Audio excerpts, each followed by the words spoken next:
In saying that there is a more desirable race, does that prove in a way that racism still exists? No, No, desirability is a preference. It's not discrimination. Well, first off, hold on a second. Let me just think about this. All all of it is discrimination, right? You but should that's how ask the humans question. survive. You should ask your question.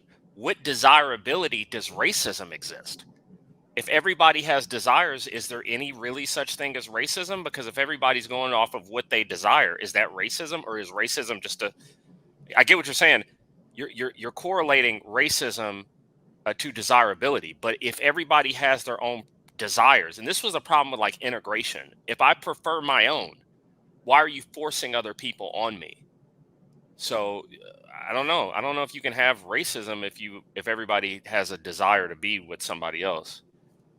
Yep, I agree. I don't think it's related or the same because I can say I really don't find Asian men attractive, but just because by looks automatically I don't find them attractive, that doesn't mean that I discriminate or I will think that they're the worst or something like that. That's hate against, because that's what's related with discrimination. There's hate with it, with the word.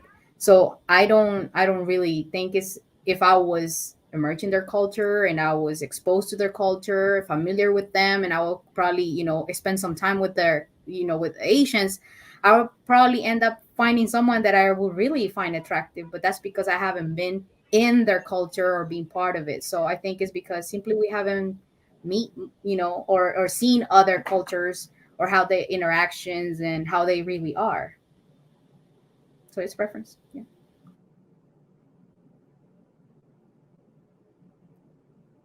You're muted, Kelly. He has two mute buttons for me. Does anybody else want to chime in on this particular question? Why does someone say that my hair is different? I think I have the same hair as the majority of the world. I'm still stuck on that. No, I think I have the same. Amir, I think the majority of the Amir, world has the hair like mine. Amir, there's no way you could go through what my sister went through on Saturday mornings in the kitchen. You can't do it. How many times did you grow up with barrettes? I had ribbons. Ribbons. Yeah, okay. Ribbon There in you the go. sky is the only thing we know. What? What? What does it mean? Stevie Wonder, come on. Listen. Okay, yeah, I got something to say. Let me go in. All right, here comes. Hopefully I don't regret this later. But I'm just going to say it. Black people can get away with being racist and white people can't. And that's that's the gosh darn truth. You can't say Yeah. that. Kelly, take him down. Take him down. Wow, Kelly. Peaky Blinders finally showed some heart on one of these panels. No. He can And- say it. And respectfully, Kelly, I mean, you said what you said earlier, and even you were dancing around it. And I get it. But imagine if I had a daughter. And that's what they always want to be. The white father with the white daughter with the black guy coming home. Sidney Poitier, look who's coming home for dinner or whatever. And it's like everyone wants to just crucify this white man for feeling that way. But when Kelly feels that way, they're like, oh, yeah, I understand. Black love, blah, blah, blah. But when my people want to do it, oh, hell no. Here comes Al Sharpton, the NAACP, and it's done. We're finished. And then we're branded. We got the scarlet letter R. It's tattooed to our face, and then it's all over with. But, of course, I don't have any children, so everyone can just leave me alone because I didn't say anything bad. How's that? Was that a good take? I know it was. Well, yeah, and if you remember in that movie, the person that he got the most heat from in the movie was actually the black maid. Remember when Sidney Poitier? Do you remember? Look who's coming to dinner. I don't. So you've never seen the movie, but you just referenced it. A great movie, by the way. One of my favorite Sidney Poitier movies outside of In the Heat of the Night. In the Heat of the Night's number. No, I know that one. Okay, so remember in that movie, the person that did him the worst was the black maid that worked in the house. At least it's realistic. It's realistic. She was more upset at him dating a white woman than even their family was. It's been a while since I've seen it. Let me talk about Sidney Poitier for a second. I hate those movies. And I'll tell you why I hate. I know that's blasphemy, right? This will probably be the last time I'm on the show, so let me go in good. Oh, go ahead. I hate Sidney Poitier movies because it's always the same thing. It's You ain't always seen the race. ones with Bill Cosby. You haven't It's seen always- a single. Let me finish. It's always the racist white man, the racist stupid white man underestimates this far superior black man, Sidney Poitier, and it's like, oh, I'm just a stupid white guy, and Sidney Poitier is gonna put me in my place and smack me on my face, and everyone's gonna love it. And oh, it's so funny. It's like, no, I hate these movies. I get it. It was made in a different time. I understand it. People like it, fine, and I understand why they like it, and continue to enjoy it. But continue to enjoy it. I'm gonna go play video games when you enjoy that. So that's Okay. how was that? Am I First out of off, line? Was that BLM blasphemy? Hold on a second. No. First off, that was we great. all know what which is why you don't see black people going to see the movie Green Book, right? We all don't know what that know is. it's another movie where there's a dumb white guy, and then there's Is a it Poitier? No, it's a movie that was recently made where the black guy's like smarter than the white guy, and the white guy Yeah. needs to get over his own racism or whatever. Yeah. Or to help, where the black guy is like the real benevolent one. Yes. But what's funny about it is those are those racist, like those are the whole racial movies that mostly white people go see. Y'all go see movies like that, right?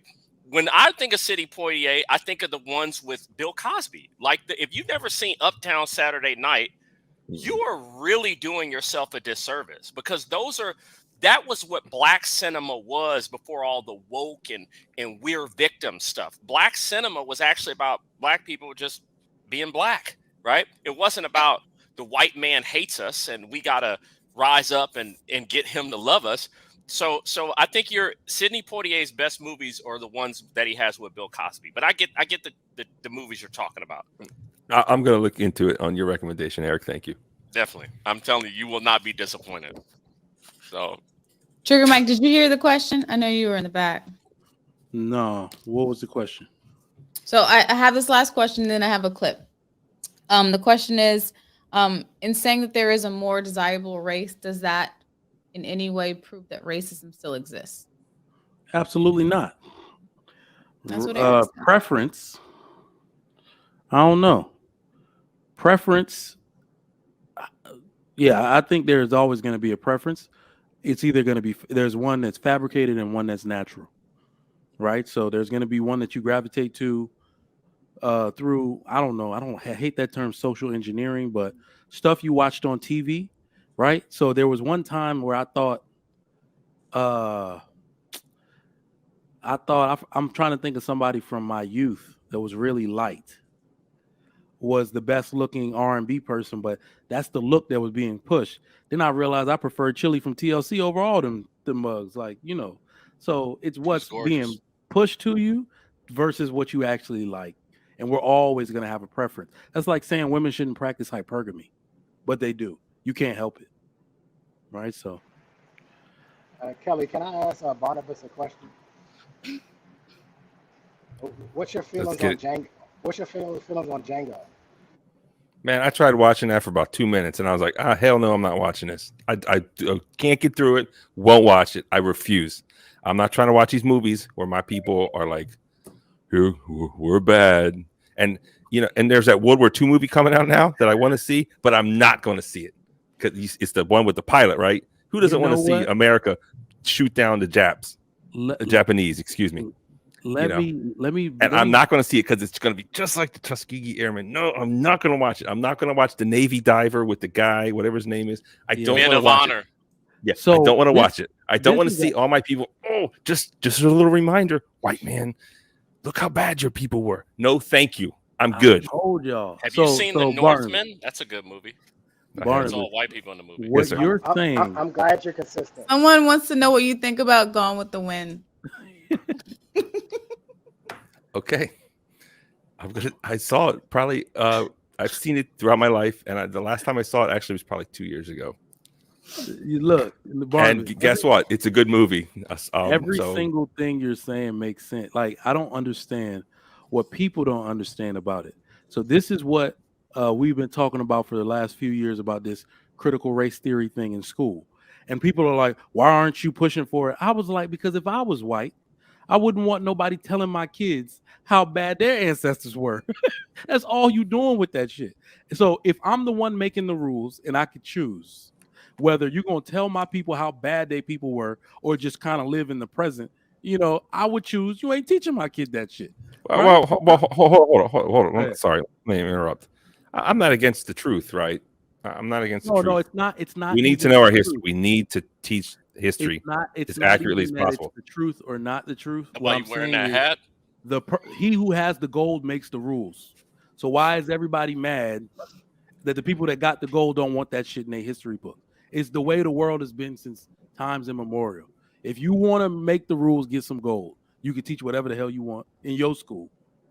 Well, what you're That's all not I'm seeing is it's actually the white people with the gold who are now anti-white, right? It's the white God, people. I hate that. They got their Oh, own it's the worst. Like it's these white people who have like a fantasy of like just being on the bottom, and it's very cuck energy, right? It is. They want to give them their wives as reparations, and that's just what this comes down to. It's just like these white people. Oh yeah, I've just been so bad, and I need to get on my one knee and shine your shoes during a protest march. It's like those white people. It's still white supremacy. In fact, it because it's white people still driving it, but it's the anti-white supremacists who are actually white now. Yeah. But it's still they're not relinquishing their power. They're just using that power to push another agenda. Well, it's like a guilt. You mean they tricked our community again? They tricked us again? Is that what you're saying? Yes. Oh no! Black people completely got gamed because white people after Donald Trump won, they stole the race card from black people. Like they stole the power of, the power you used to have if you could point at somebody and say, you're a racist. And they jump out. I'm not a racist, right? White people stole that power and used it against other white people. You voted for Donald Trump? You're a racist. So what they did is Bring It On. Remember the movie Bring It On with the white girl with the camera when she recorded the clovers? That's what these liberal whites did. They took black people's only superpower, which was the race card, and then used that against other white people over Donald Trump. That's a good analogy.